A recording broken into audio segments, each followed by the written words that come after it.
আসসালামু আলাইকুম। আজকে রান্না করব পুঁইশাক দিয়ে, আলু দিয়ে, চিংড়ি মাছ দিয়ে। দেখেন আমি পুঁইশাকগুলো কেটে ধুয়ে রাখছি, পেঁয়াজ, কাঁচামরিচ, চিংড়ি মাছ এগুলো ধুয়ে কেটে সুন্দর করে রাখছি। এখন আমি আজকে পুঁইশাক দিয়ে, চিংড়ি মাছ দিয়ে, আলু দিয়ে রান্না করব আর পোয়া মাছ রান্না করব। দিয়ে দিব পেঁয়াজ আর কাঁচামরিচ, দিয়ে দিব চিংড়ি মাছ, দিয়ে দিব সামান্য আদা রসুন বাটা 1 চামচের মতো, বড় 1 চামচ, গোলমরিচ 2 চামচ দিব, দিয়ে দিব লবণ, তরকারি অনুযায়ী দিয়ে দিব লবণ, একটু সামান্য 1 চামচ একটু কম ধনিয়া জিরা গুঁড়ো। এগুলো কষে গেছে, উপরে তেল এসে গেছে। এখন আমি দিয়ে দিব পুঁইশাক নিয়েছিলাম, 1 বোঁদা নিয়েছে 30 টাকা। কি দাম, শাকও কি খাবে মানুষ, একদম 30 টাকা। লাউ শাক চাইছিলাম, ওরা বলছে একদম 50 টাকা। ওর টাকা হাতে ছিল 30 টাকা, তাই নিয়ে ফেললাম পুঁইশাক। আর আমার তো একটু বেশি পুঁইশাক ভালো লাগে। পুঁইশাক দিয়ে, চিংড়ি মাছ দিয়ে, আলু দিয়ে রান্না করতেছি।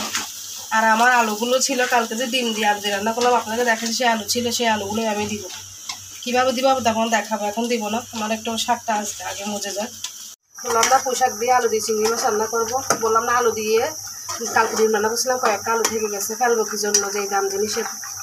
সেই আলুগুলোকে আমি একটু একটু করে ভেঙে নিয়েছি। দেখেন ভেঙে যাওয়া ওই আলুগুলো তরকারি ছিল দিয়ে দিব।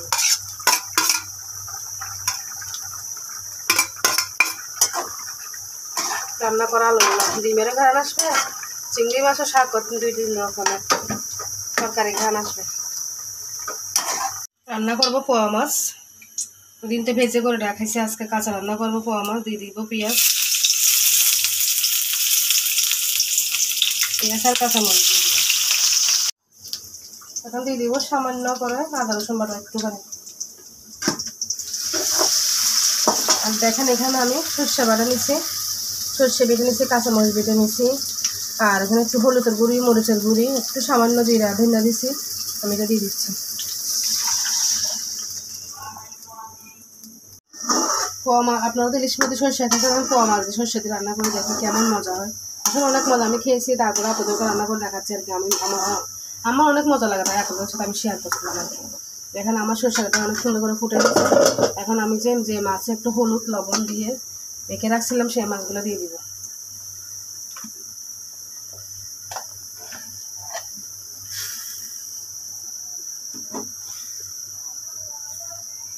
রান্না করা আসলে একটা আর, যেরকম করে রান্না সবাই পারে, না পারতে সেটা বলতেছি না, সবাই পারে। এক একজনের রান্না এক এক রকমের আর কি।